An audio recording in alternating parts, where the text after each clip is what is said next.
Okay, I'm at Pacific Ridge Trailhead. I've never actually hiked to this trail before.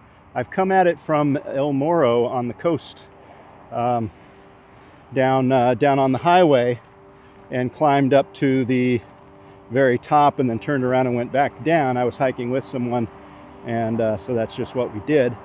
We're way up here on top.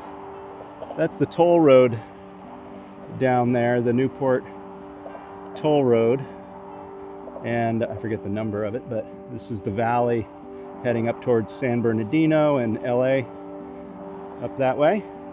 And up in the distance, way out there, I think that's Mount Baldy, and then Big Bear is probably over here, Mount Baldy and then Big Bear, I think, if I remember correctly. But yeah, so I got my head protection on here.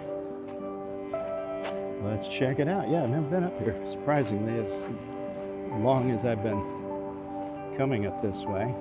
Wilderness UC, memories of a pancake breakfast. Mule deer, spring flowers, and Laguna Coast Wilderness Park. And I just need to figure out which way to go. Okay, so we got a couple of directions. Got this road here, and then we've got this trail that goes somewhere over here. And I got to look at the maps. But this is what I'm headed out into. And I think it's probably this little dirt road that is what I want to take. And it heads, that's the ocean way out over there. That's the coast, so I'm headed way out in front of the last hill there. It's supposed to be about 4 miles. Okay, Pacific Ridge Trailhead here. And I'm on this road here. This is, for those of you who are wondering, this is a lot of what the Camino looks like, that around there. It's a lot like this. This is why I keep saying wear running shoes or trail runners, because 90% of what you're going to be walking on is either like this or it's hard pavement. It's like sidewalks. You know, when you get into towns, you're on streets and sidewalks. And when you're out, you know, in the Meseta, you're going to be walking on stuff like this. So it's really not boot territory. It's running shoe or trail runners. I'm about 5 miles in. I've climbed about 1,000 feet in elevation, I think is what it said. And so on the Camino, you're going to be doing about 4,500 feet elevation gain. So quite a bit more than what I'm doing. I'll definitely, by the time I get to the end of this trail, I'll have done 10 miles. And then I'll decide whether or not I'm going to get a ride home or if I'm gonna walk the final 6 miles. But this is very close, other than the lack of elevation gain. This is very close to what the Camino would be like. You're going to be climbing for quite a while, and then it's sort of a long, slow incline to get to the very top, other than the final push, the final half mile or so. But most of it's just like this, just sort of easy walking. A lot of the Camino looks like this. You're walking through hills. It's a lot like Southern California. The dirt looks the same. The hills are about the same as what you'd see here. And the elevation gains, the ups and downs are about the same as this. So this is a lot of what you're going to be walking on. It's this hard pack dirt, hard pack sand, and and walking through hills, and you might have grapevines or you might have wheat fields next to you, but the soil looks almost identical to this, and the terrain. So the only difficulty is going to be is if you're going there in April and it's raining hard and it's kind of muddy. There's not much you can do about that. You can either decide you're going to try to keep your feet dry, or you can just go all in. Usually, if I'm going during the muddy season, I would usually bring hiking sandals and just let my feet get muddy rather than having mud fill up my shoes. So this is it. Wear shoes that you would wear for this here.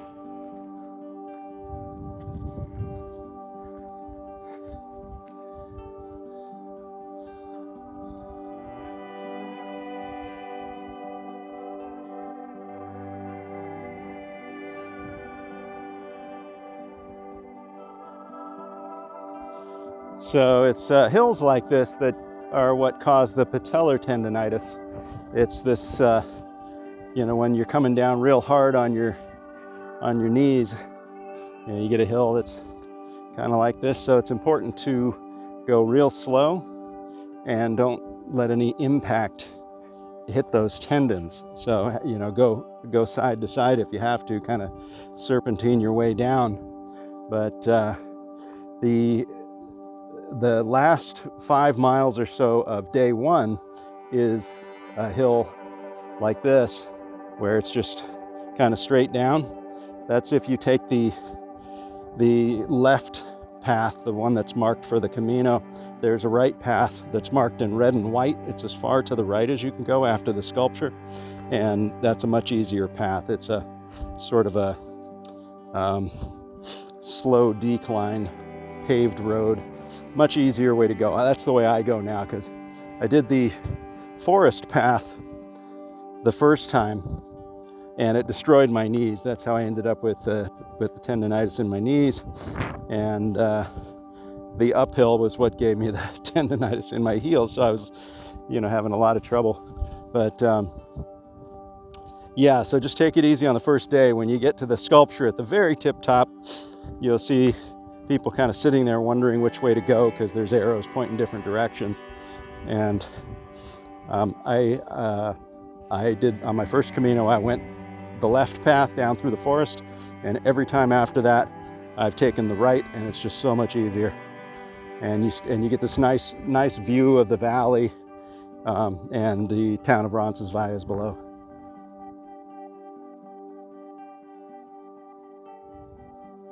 That's where I came from. Way up there is where the trailhead above those houses, where those radio towers are, right there. And I got about a mile to go to get to the highway, and it's cooling off a bit. It's getting later in the day, the sun's getting lower, so it's not quite as warm. But so by the time I get to the coast, I think it's 1,000 feet of decline, elevation decline. So it's sort of hard on the knees a little bit on some of these things, so I'm taking it real slow. And then you go down, and then occasionally there's another uphill. You're like, oh no. I think I'm getting to the point where I'm gonna hit the last little stretch of the trail here, where I can get on the ocean side.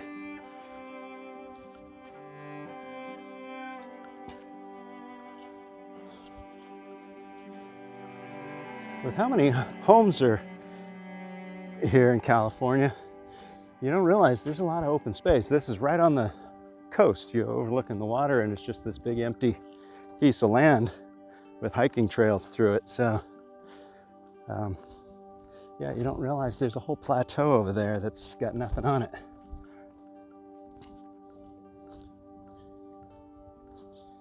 Feet are feeling good. No heel problems. I'm probably 9 miles in, 8.5 miles of walking with lots of, elevation gain. I climbed at least 1,000 feet, and now I've come down, almost that whole way again, and I'm not having any foot trouble.